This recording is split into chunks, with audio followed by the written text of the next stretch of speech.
చెప్తున్నా. మౌనంగా ఉండొద్దు. ప్రభు సన్నిధిలో మౌనంగా ఉండకూడదు. పాటలు పాడాలి, గంతులు వేయాలి, ఆరాధించాలి. అప్పుడు ఎవరు ఆరాధిస్తూ ఉంటే వారి మధ్యలోకి దేవుడు దిగిరాబోతున్నాడు. కాబట్టి ఈరోజు దేవుని బిడ్డలారా, ప్రభుని స్తుతించు మొదలు పెడదాం మనం. హల్లెలూయా.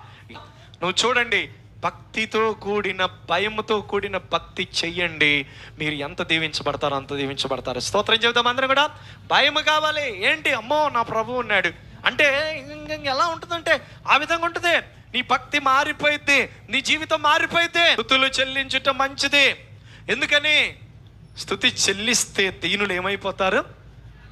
పెంట కుప్పల మీద నుండి ఆయన దీనులను పైకెత్తువాడు. స్తోత్రం చెబుదాం. హల్లెలూయా. ఈరోజు నువ్వు దీనత్వ స్థితిలో ఉన్నావా? ఈరోజు ఆర్థికపరమైన ఇబ్బందుల్లో ఉన్నావా? కష్టాల్లో ఉన్నావా? శ్రమల్లో ఉన్నావా? బిడ్డలారా, ఈ రోజు నుండి స్తుతులు చెల్లించటం ప్రారంభించండి. దేవుడు మీ దీనత్వ, మీ లేమిడి స్థితిలో నుండి ఉన్నత స్థితిలోకి పైకి తీసుకురాబోతున్నాడు. స్తోత్రం కలుగును గాక.